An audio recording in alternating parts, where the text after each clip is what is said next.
Bom dia, quero cumprimentá-lo com a graça e com a paz do Senhor Jesus. Um domingo abençoado, um domingo gostoso, um céu azul, um domingo especial que Deus nos deu para desfrutarmos juntos e crescermos juntos esta manhã também na palavra do Senhor. Eu quero iniciar já fazendo a nossa leitura e hoje eu troquei, ao invés de lermos uns salmos, nós já vamos ler o texto base aí, que será da nossa lição, que eu creio que o texto hoje é um pouquinho mais longo e também vai ser edificante para as nossas vidas. Então, o nosso texto base já é em Apocalipse, capítulo 13, do verso número 1 ao verso número 18. Então, Apocalipse 13, do 1 ao 18.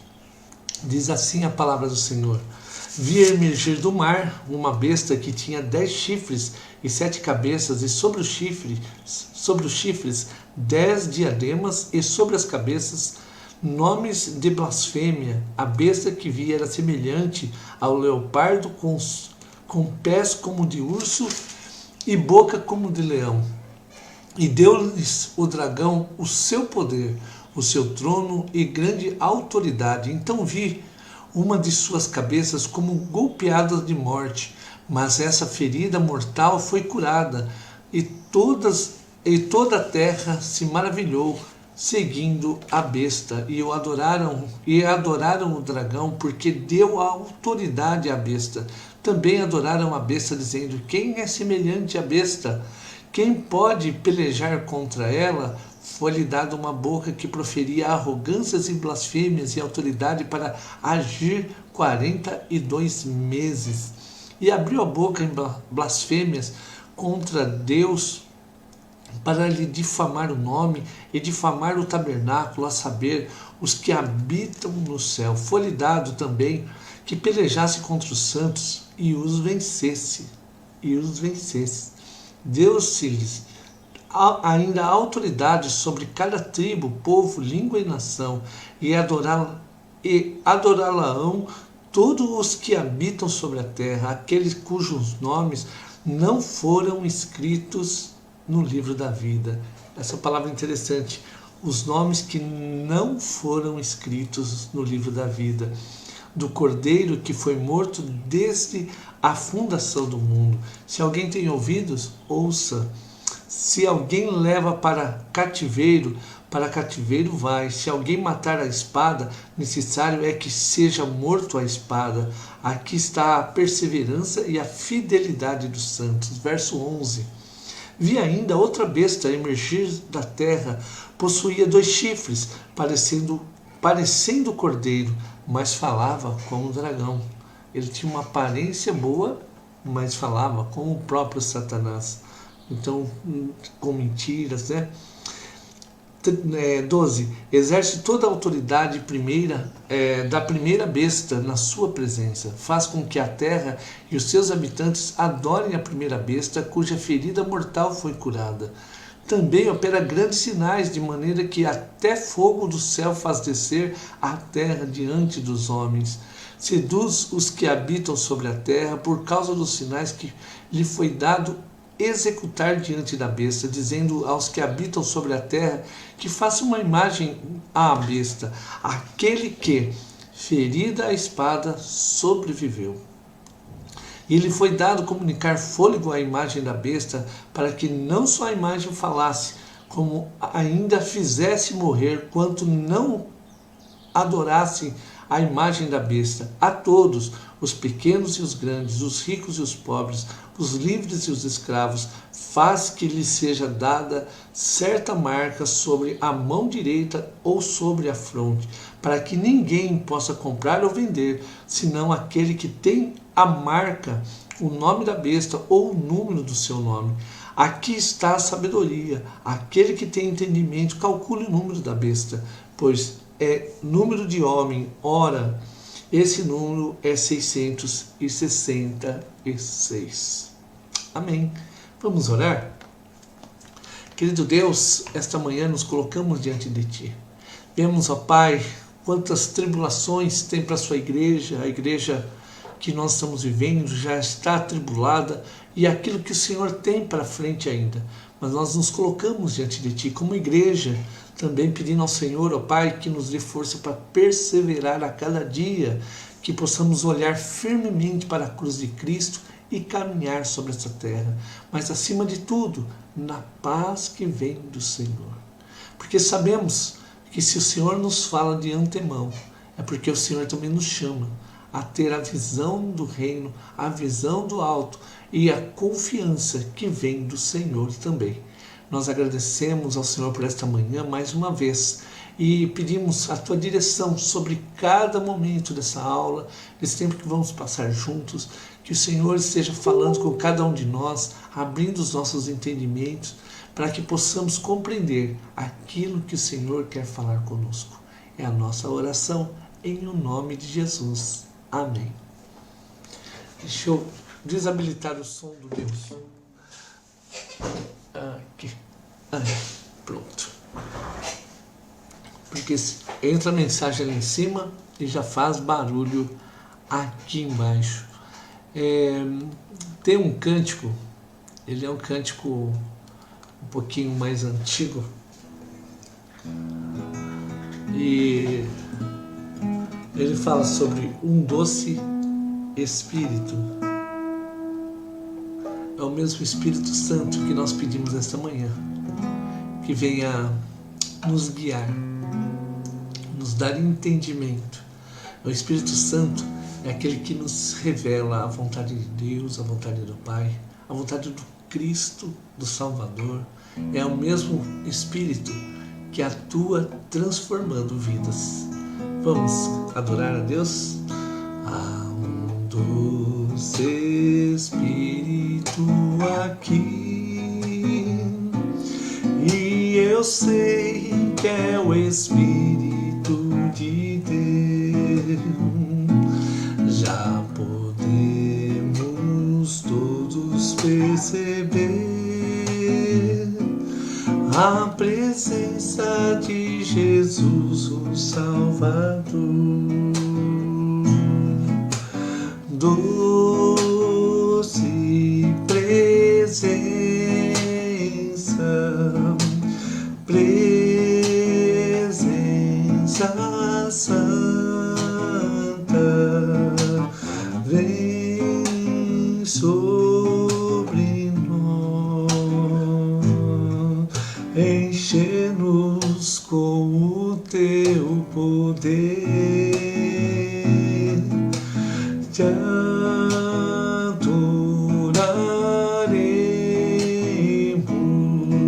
por tua presença aqui, e que renovará os nossos corações. Louvado seja o Senhor. Doce presença, doce presença, presença santa, vem sobre nós, enche-nos com o teu poder, te adoraremos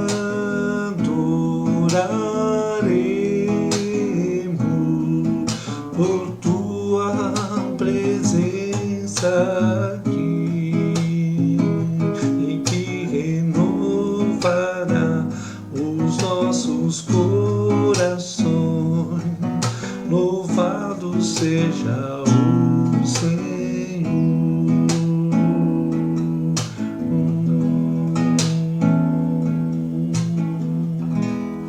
Amém. Louvado seja o nosso Deus.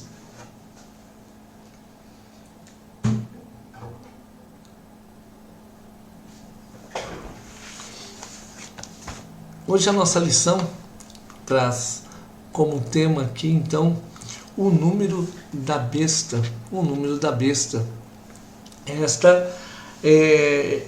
Esse é o tema aqui da nossa lição de hoje.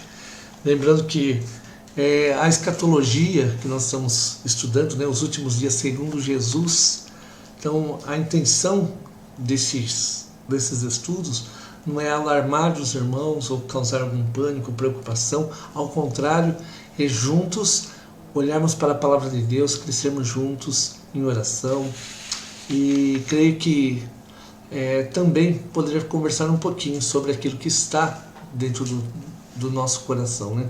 Porque às vezes pensamos que todas as pessoas têm um pensamento uniforme. Não, às vezes nós temos mais dificuldades em lidar com algumas situações do que outras, mas em todas elas agora há uma uniformidade, porque o Espírito Santo de Deus, Ele é que nos guia e nos traz paz em cada momento. Por isso é importante conversarmos, é importante meditarmos na palavra e buscarmos a compreensão. Tem, por exemplo, esse estudo mesmo que nós vamos adentrar sobre essa questão do número da besta. Eu vou dizer para você já de antemão, a minha preocupação não está no número da besta, mas está em como igreja nós vamos compreender aquilo que Deus revelou através de João, o que Deus estava revelando, o que Deus está chamando a igreja a viver. E a realidade dos últimos tempos, quando você abre a palavra de Deus, você vê que ela é uma realidade presente, não é uma realidade futura, não é algo que vai acontecer. Já está acontecendo nos dias de hoje, já estamos experimentando. E à medida que nos aprofundamos na palavra de Deus, vemos que Deus está conduzindo também a sua igreja, e não há nada que aconteça que não seja debaixo da permissão do nosso Deus. Como já lemos o texto base, eu já vou entrar aqui na minha introdução. Aqui, então, imagine que você precisa comprar uma casa ou um carro. E boas ofertas são encontradas, mas o número da casa é 666, ou o número do carro, a placa é 0666. Como você reagiria? Eu vou contar sobre a minha pessoa. Eu não tenho dificuldade em o número ser o 666, mas lá no fundo eu me sentiria um pouco incomodado. Ou talvez eu diria, acho que eu vou deixar passar essa vez, né? Porque toda vez que eu pegasse meu carro, eu ia lembrar que ele é o 666. Mas dentro dessa numerologia, né, a gente tem essa dificuldade. E eu acharia, como cristão, acharia um pouco estranho. E você vai contando pra gente aí na live como você se sentiria. Você compraria o carro ou a casa? Né? Foi uma boa pergunta, achei ela bem interessante, logo no início da nossa aula. Por quê? Olha o texto lá de Apocalipse, né, que ele deu, o 13, o verso 18.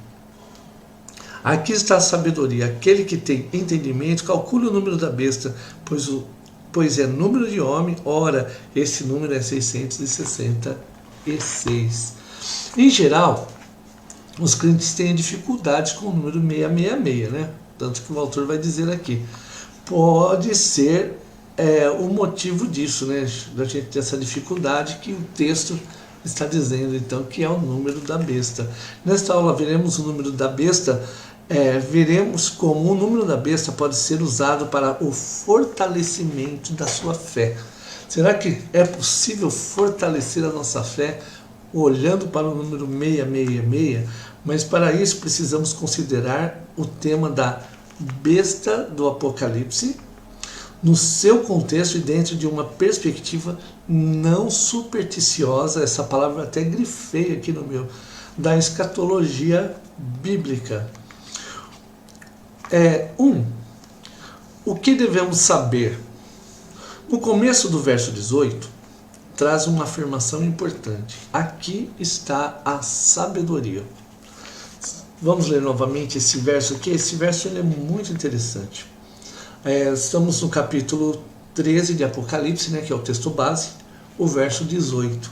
Aqui está a sabedoria. Aquele que tem entendimento, calcule. Então, aqui está a sabedoria. João então já começa apontando para não precisa se apavorar, porque precisamos ter um entendimento, o entendimento de Deus, né? O crente não pode viver em meio a um turbilhão de acontecimentos sem sabedoria para discernir os acontecimentos. Se você voltar seus olhos ao texto de Eclesiastes capítulo 8, verso 5, diz assim a palavra do Senhor: quem guarda o mandamento não experimenta nenhum mal, e o coração do sábio conhece o que? Conhece o tempo e o modo. Então o coração do sábio é aquele coração que está em conformidade com o nosso Senhor. Olha Mateus 16, 31, que está também aí no nosso texto.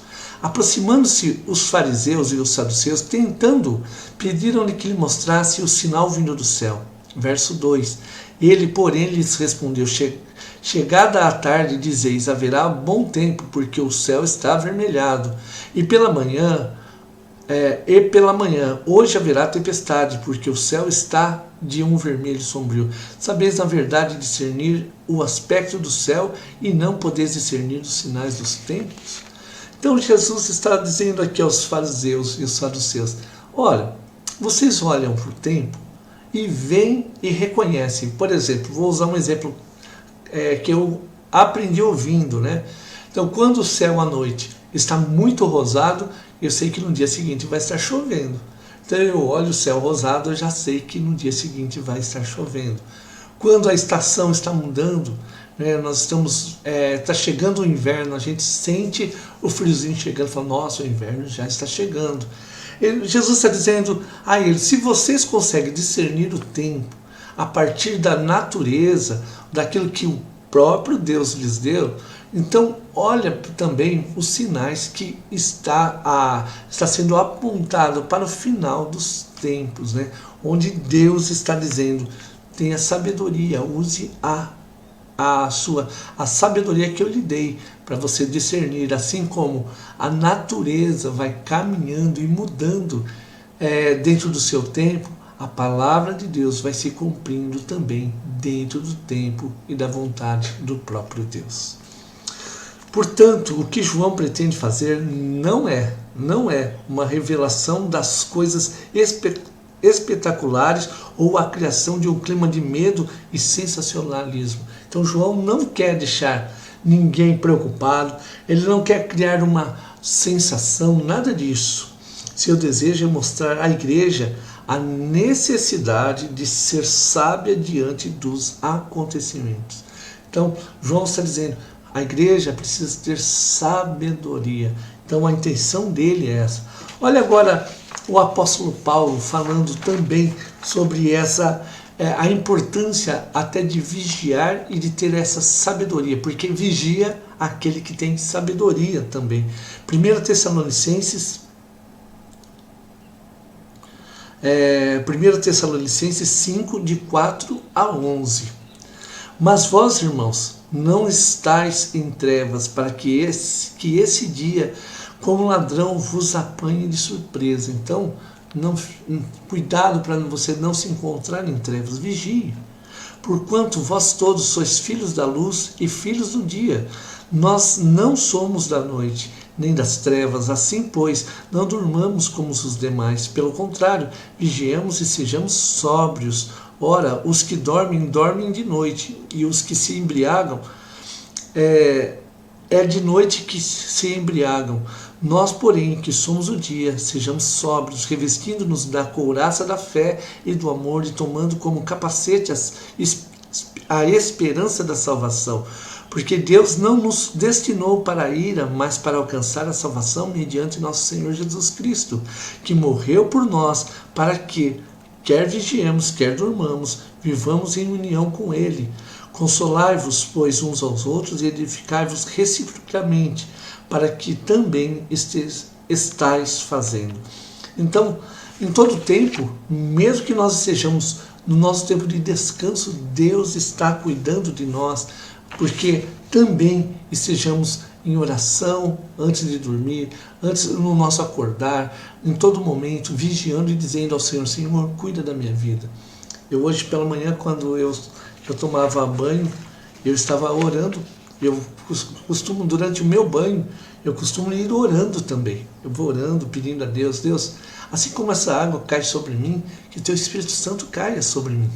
Então, dessa mesma forma, eu tenho um entendimento vindo do alto, o Senhor me ajude nos momentos de dificuldades, vou orando por pessoas que eu vou lembrando também, porque eu sei que em todo tempo, Deus é quem conduz as nossas vidas e nós precisamos estar conectados com Ele e vigiando para que nada venha sair fora da vontade do Pai. Para calcular o número. As letras do alfabeto antigo também se prestavam a indicar os números e eram usadas para referirem-se enigmamente a nomes. Então havia enigmas que eram utilizados para referir-se a nomes. Então, além dos nomes, vou acrescentar aqui, por exemplo, você vê o sinalzinho do peixe, né, que o cristão coloca no carro. Era uma forma de enigma que os cristãos se comunicavam, que eles eram cristãos. Então, como que eu chegava? Eu não chegava como hoje, você é cristão? Não, eu não sou cristão, então eu sou, amém, irmão. Vamos dar um glória, não era nada disso. Na verdade, eles chegavam anonimamente, riscavam um desenho do peixe. Então, era o sinal. Se a pessoa via que tinha um peixinho, esse é cristão. Então, eles se comunicavam. Então, era um enigma. Então, olha só, agora aqui, até grifei no meu. Numa escavação da antiga cidade de Pompeia, na Itália, foi encontrada uma inscrição em grego. Philo aritmos epsilon. Amo o número 545, tracinho 545.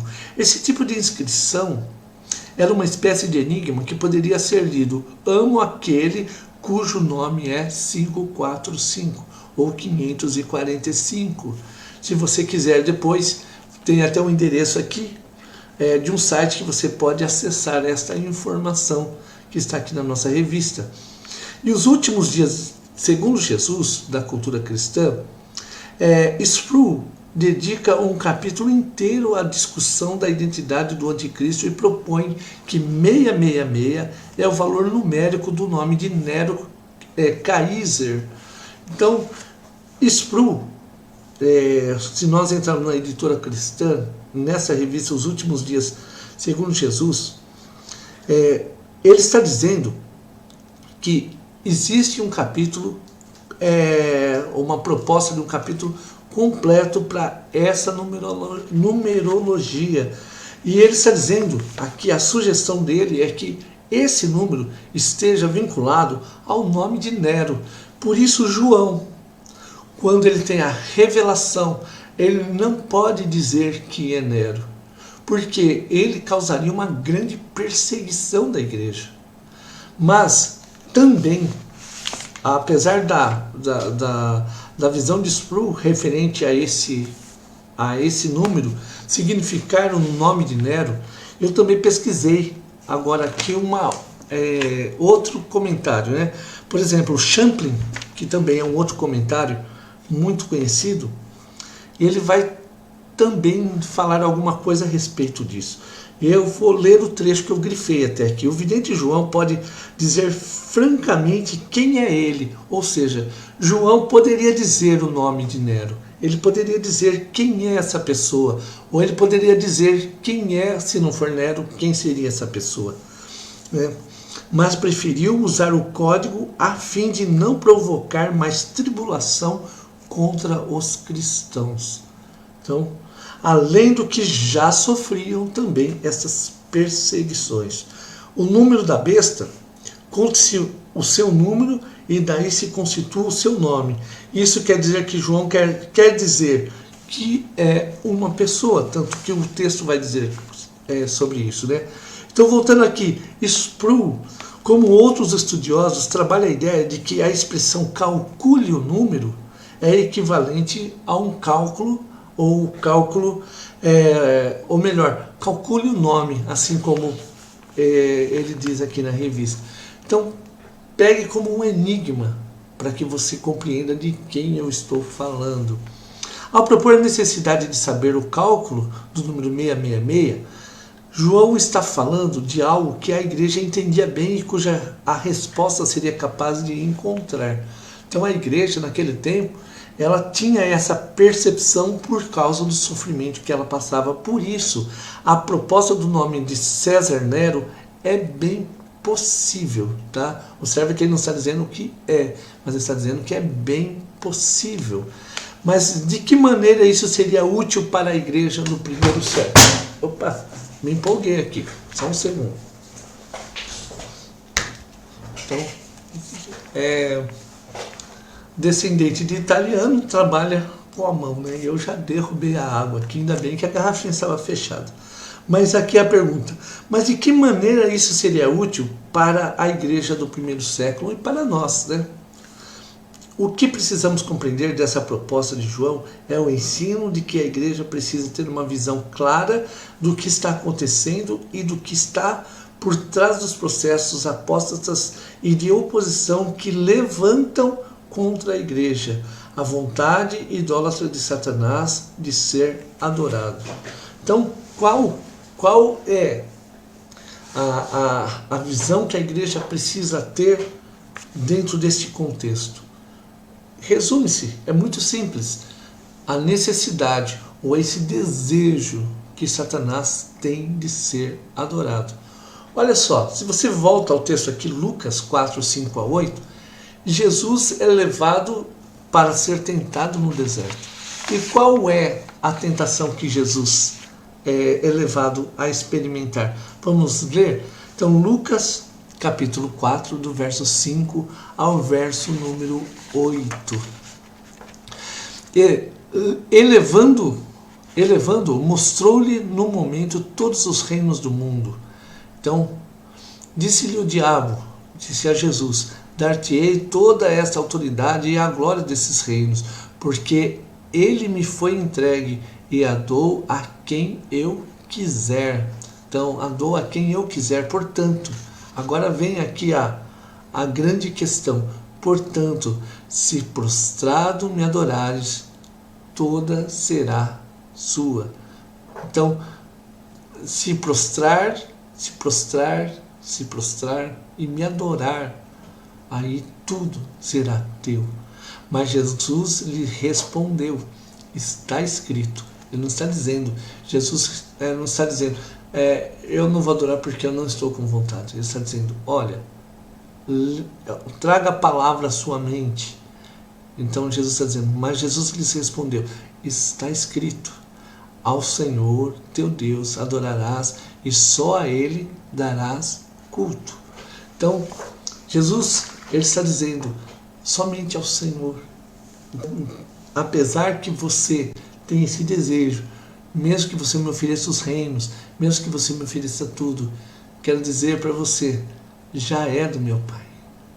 Jesus já sabia de quem era todos aqueles reinos e pertence somente a Deus. Por isso lhe foi dado, ou seja, ele foi, ou melhor, ele foi, quando ele é banido do céu, agora ele começa a imperar onde está o pecado.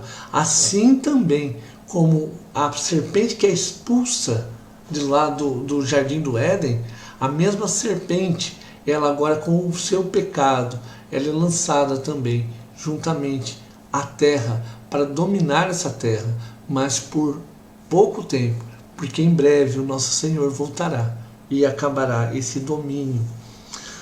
No B, número de homem. A igreja nos dias em que foi escrito o Apocalipse estava acostumada a sofrer a enérgica oposição dos imperadores romanos, porque os cristãos não reconheciam a divindade deles e não se curvavam às suas pretensões. Então os cristãos nesse período, eles não se curvavam. E qual era o problema? O problema estava que eles queriam ser adorados como deuses. Já mudei a página ali, ó. Quando o poder da perseguição se tornava intenso, muitos cristãos temiam pela vida e se perguntavam a origem daquele poder. João enfatizava que eles deveriam saber o que estava por trás daquela perseguição e precisavam lembrar que tudo aquilo era fruto da ação de um homem. Então, quem que é esse homem? Volta novamente. Se inicialmente ele está dizendo uma posição de Sproul com o entendimento de Nero, então por isso volta-se ao mesmo texto. Aqui está a sabedoria, aquele que tem entendimento calcule o número da besta, pois é número de homem. Então, ou seja, é uma figura. Ora, esse número é de 666. Então, quando ele fala sobre essa figura, então, desse homem, ele está dizendo que há sim uma autoridade diferenciada naquele que persegue a igreja. Esse tipo de confusão não era incomum. O próprio Pedro foi duramente perseguido por Herodes Antipas, e este, em um discurso ao povo, é aclamado Deus.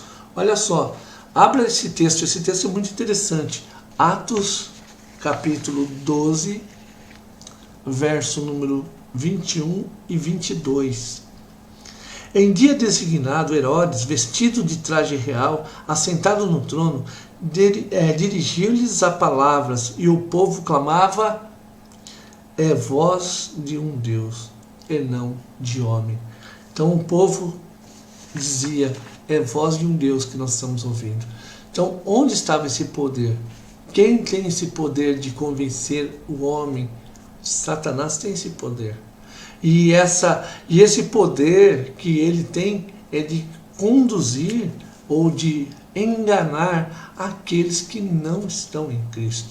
Porque aqueles que têm a marca do Senhor, esse agora tem a presença do Espírito Santo, dando discernimento dentro do seu coração.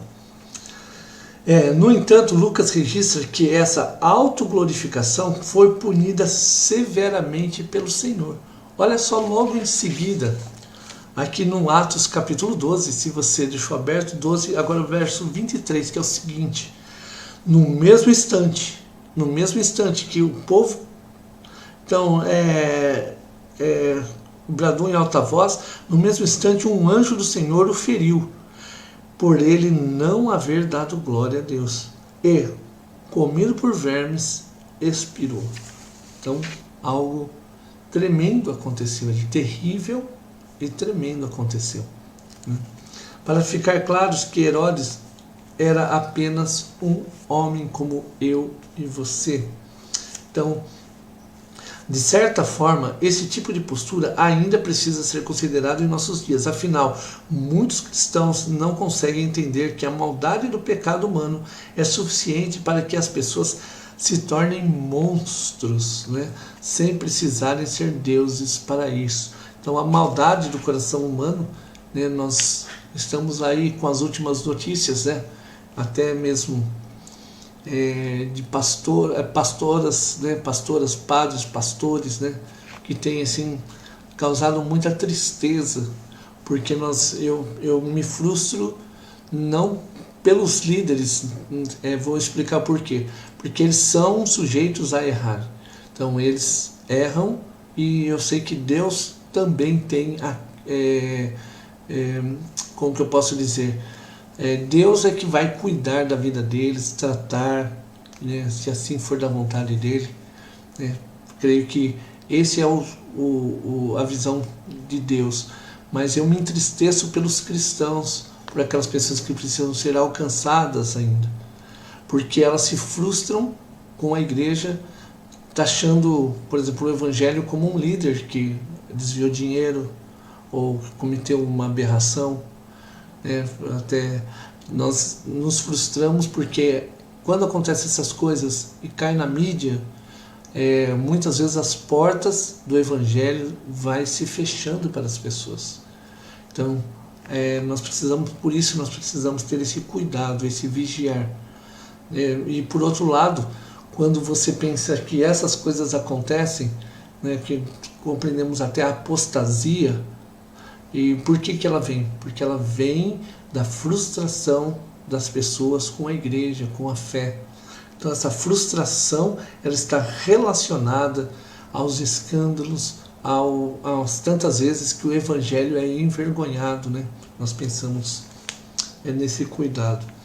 Então o que João pretende é que a igreja saiba que está diante de um momento de luta contra a malignidade humana que precisa ser resistida com armas de uma fé pura e madura. Então nesse último bloco aqui, antes de eu entrar no C, eu queria ler novamente, eu marquei algumas palavras. O que João pretende é que a igreja saiba que está diante de um momento de luta, olha só, luta contra a malignidade humana. Então, veja só, é o próprio ser humano mesmo, né, que precisa ser resistida com armas de uma fé, né, pura e madura. A última palavra, a maturidade. Uma fé madura é muito importante. Por quê?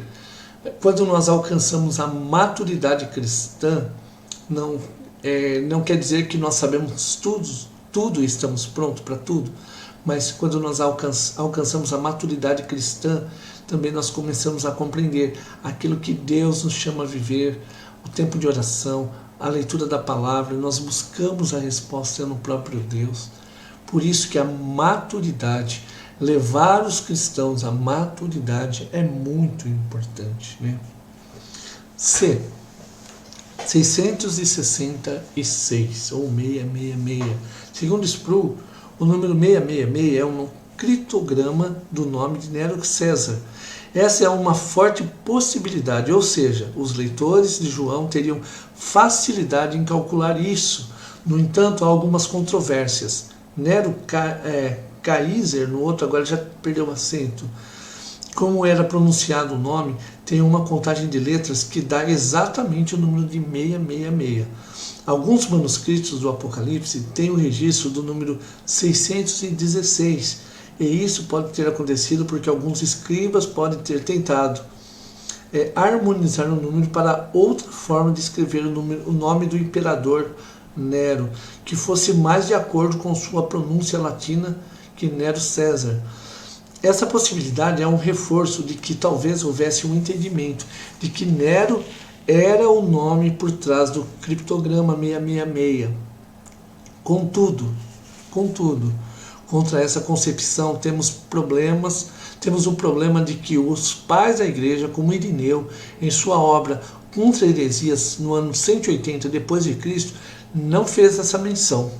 Ele não fez essa menção a Nero, mas cita outros líderes romanos, então como uma figura de um homem. A pergunta é, de que forma o texto que indica o número 66 deve ser usado para o fortalecimento da fé? Então, se não há uma precisão, como nós podemos usar esse número 666, pensando a partir da ótica da fé? João poderia sim estar se referindo ao nome de Nero. No entanto, o fato dessa perspectiva não ter sido preservada no decorrer da história da igreja pode indicar que o ponto central é que João queria que a igreja compreendesse e identificasse muito bem os seus inimigos. Tudo indica que o texto bíblico trabalha muito mais com um alerta que a igreja saiba a direção que deve tomar para não ser enganada pelas estratégias do inimigo. Então, se inicialmente, agora aqui também há uma questão que o autor não fala, que ela é particular. Se João não revela um nome, até por preservar a igreja, há esse entendimento, é verdade, faz sentido essa relação. Vincular o nome a Nero, agora aqui já há uma dificuldade, né?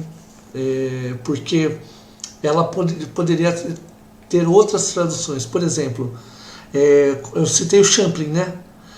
Por exemplo, aqui ele diz o seguinte: similarmente, em grego, a expressão reino latino totaliza 666. Então eles vão trazendo várias possibilidades do 666.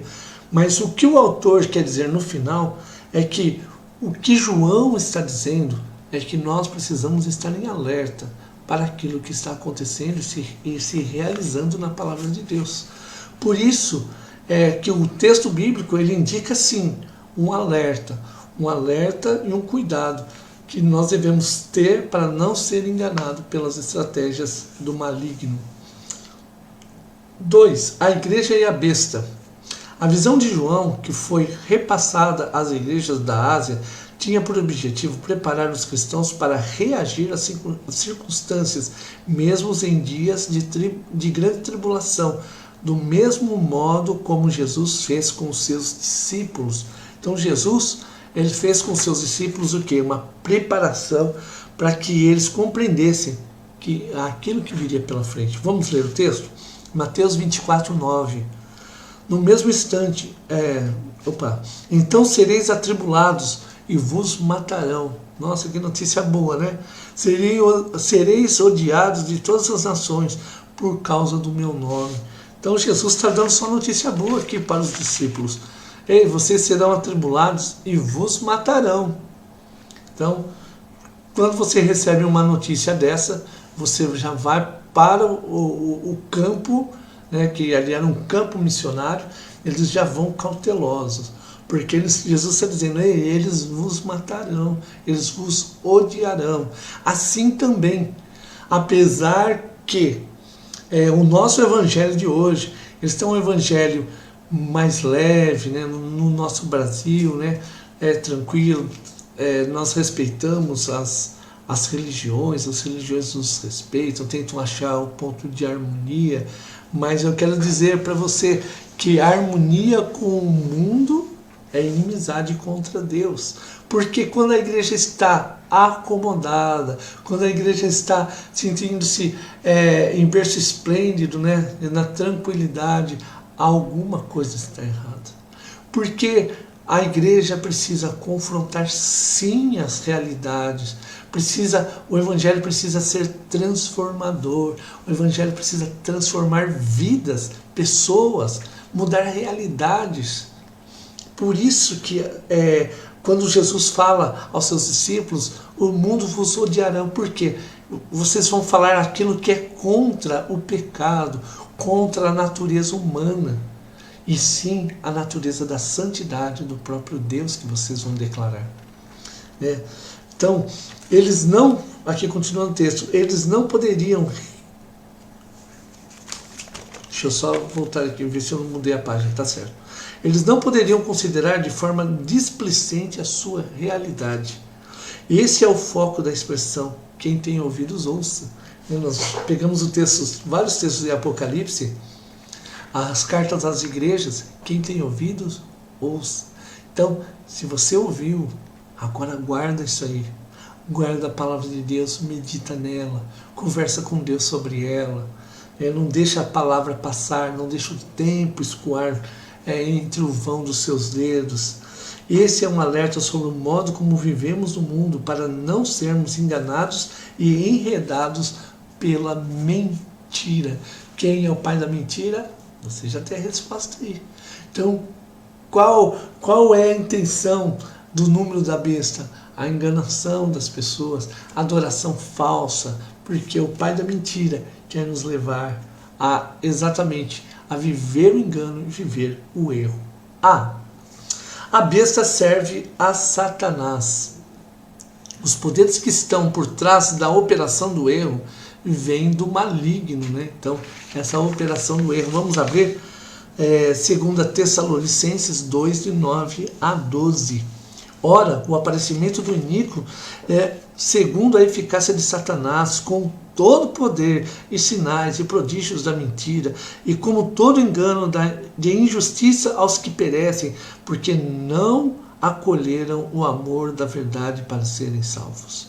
É por este motivo, pois, que Deus lhes manda a operação do erro, para darem crédito à mentira, a fim de serem julgados todos quantos não deram crédito à verdade, antes, pelo contrário, deleitaram-se com a injustiça.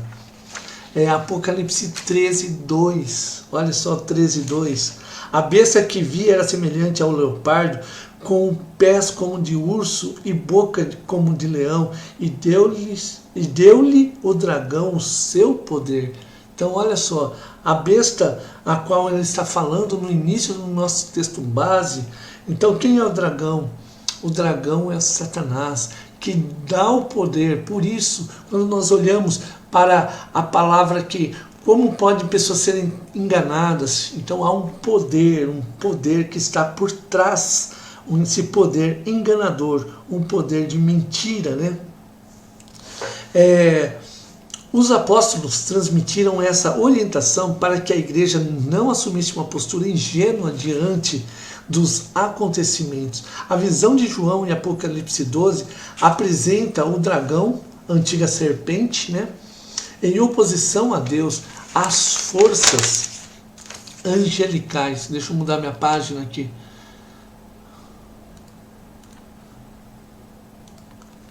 As forças angelicais.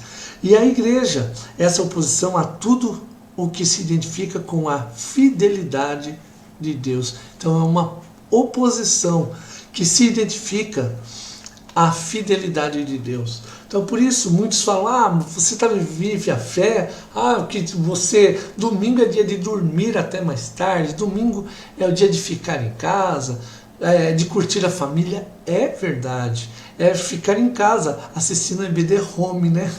Brincadeira. É o dia de buscar a presença de Deus. É o dia de buscar o Senhor, de crescer. No dia do nosso descanso, nós descansamos crescendo em Cristo.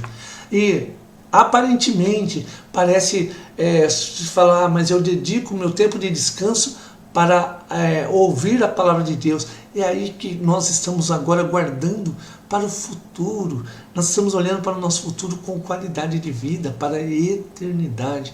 E essa fidelidade o mundo não consegue compreender. O mundo olha e fala, não, é absurdo, não, nós precisamos ir fazer alguma coisa. Enquanto Deus está dizendo, venha, cresça em mim.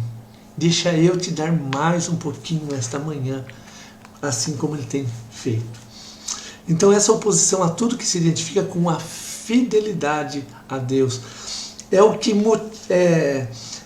motiva toda a operação do erro que ocorre na terra por meio dos instrumentos do maligno, isto é, a besta que emerge do mar, que identificamos como sendo um homem da iniquidade, e o anticristo. Toda a descrição do Apocalipse 13 tem como personagem principal a besta que emerge do mar, ou a primeira besta. Ela exerce o poder sobre a inspiração de Satanás e procura a adoração de todos os homens, especialmente depois que ela ressuscita após o golpe fatal que sofreu.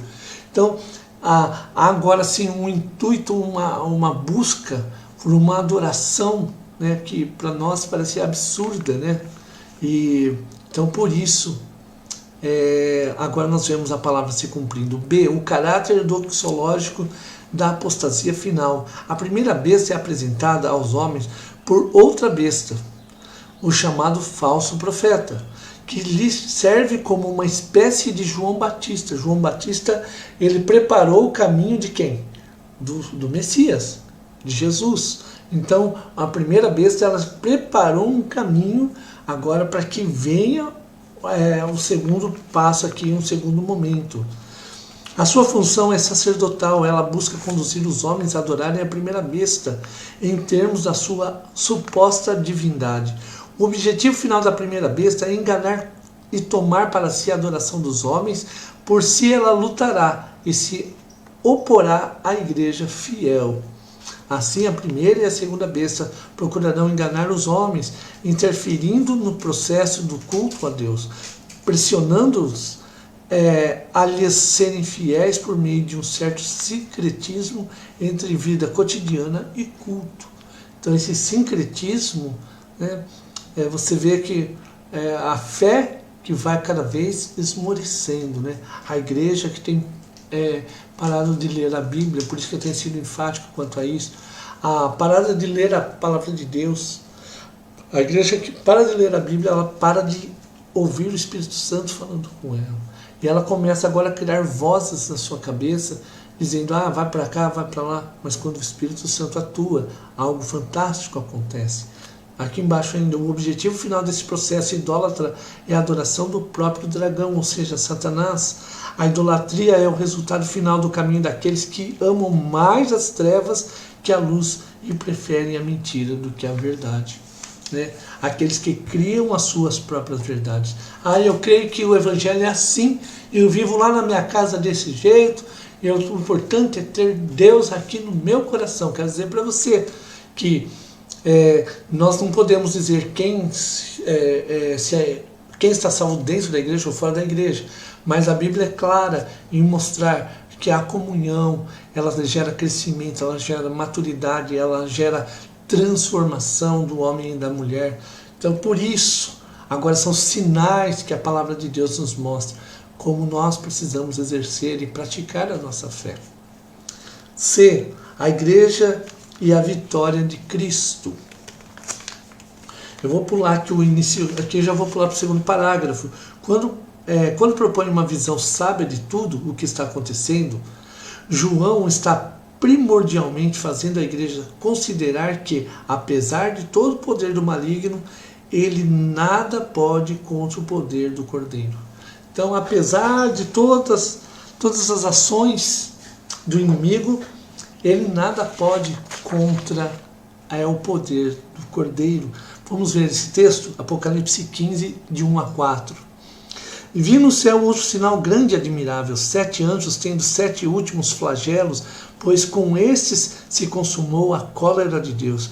Vi como que um mar de vidro mesclado de fogo, e os vencedores da besta, da sua imagem e do número do seu nome, que se achavam em pé no mar de vidro, tendo harpas de Deus, e entoavam o cântico de Moisés, servo de Deus, e o cântico do Cordeiro, dizendo: grandes e admiráveis são as tuas obras, Senhor Deus Todo-Poderoso, justos e verdadeiros são os teus caminhos, ó Rei das nações. Quem não temerá e não glorificará o teu nome, ó Senhor, pois só tu és santo. Por isso, todas as nações virão e o adorarão diante de ti, porque os teus atos de justiça se fizeram manifestos. Lembra daquele cântico lindo? Grandes são as tuas obras, o pastor Ademar de Campos. Eu gosto muito daquele cântico até hoje, faz tempo que a gente não toca ele. Vou até deixar aqui como sugestão na nossa live, vai que o pessoal do louvor lá, né, escolhe esse cântico logo. E esse cântico é o cântico da vitória do povo de Deus. Né? Grandes são as tuas obras, nós adoramos ao Senhor. Quem não te temerá? Quem não glorificará o teu nome, ó Pai? Então aqui é a grande vitória do povo de Deus. Conclusão: como todo o restante da doutrina escatológica bíblica, o número da besta não é uma mera curiosidade, O que João propõe é que a igreja tenha uma atitude madura e esteja alerta diante do que está por acontecer. Descendo um pouquinho, com certeza nos dias da grande tribulação, a igreja precisará redobrar a sua atenção e a sua firmeza será provada. Que eu acho que hoje já a firmeza da igreja já tem sido provada, né? Saber quem é e como agem os agentes de Satanás, assim como saber quais são os objetivos idólatras de seus planos, deve servir como um ferramental para que a igreja se comporte de modo digno do Evangelho. Por fim, o mais importante na escatologia do Apocalipse, no que tange a besta e o seu número, é que Cristo é maior e sua vitória é certa. A igreja não apenas não precisa temer, mas deve ter ousadia de manifestar a sua fé. Então, a igreja precisa ter a ousadia de manifestar a sua fé. Irmãos, que Deus abençoe vocês. Que o domingo de vocês seja repleto de bênçãos do Senhor, que você realmente, olhando para os nossos estudos, você possa revisar eles, buscar, agora ler os textos, eu pulei alguns textos, né? Então, revise os textos, volte no vídeo, leia novamente. Se você tem perguntas, eu sempre tenho dito isso, manda na live, que assim que eu puder, eu vou estar respondendo a sua pergunta. Mas pastor, eu tenho vergonha de mandar lá, todo mundo vai ficar lendo. Então manda em particular, pode mandar em particular, que eu vou te responder também em particular, tá bom? Então que Deus abençoe muito a sua vida. E logo em seguida nós temos da IBD Home, nós temos o Devocional Kids. também agora 10h30. E junte as crianças, compartilhe também. Eu tenho pedido aos irmãos que compartilhem essa IBD Home para que outras pessoas também sejam abençoadas. Se você foi abençoado com o estudo de hoje, compartilhe com outros para que eles sejam também abençoados. E logo mais estaremos juntos no nosso culto à noite. Então eu quero terminar aqui orando para encerrar a nossa IBD Home. Querido Deus, obrigado porque a Tua Palavra tem nos conduzido para crescermos e buscarmos essa maturidade espiritual. Essa maturidade que nos leva a compreender o tempo que estamos vivendo, o nosso tempo, compreender aquilo que o Senhor já realizou dentro da história e olharmos pela fé e caminharmos firmes na vida cristã a cada dia, vencendo as dificuldades, as barreiras, em o nome de Jesus. Que o nome de Jesus seja exaltado através dos nossos lábios, das nossas ações, dos nossos pensamentos, que aquilo que fizermos seja sempre para a honra e glória do nome do Senhor. Que o Senhor nos ajude a vencer as nossas dificuldades a cada dia, glorificando o nome do Senhor. É a nossa oração, também agradecendo ao Senhor por esse dia que ainda teremos, que o Senhor nos dê um tempo de bênção. É a nossa oração em nome de Jesus. Amém. Então, irmãos, que Deus abençoe vocês e um excelente domingo para todos nós, né? Eu ia falar para vocês, mas para mim também eu quero ter um excelente domingo, né? Então, Deus abençoe e fortaleça aí vocês na fé também. Eu olho para a cruz e para a cruz eu vou do seu sofrer participar.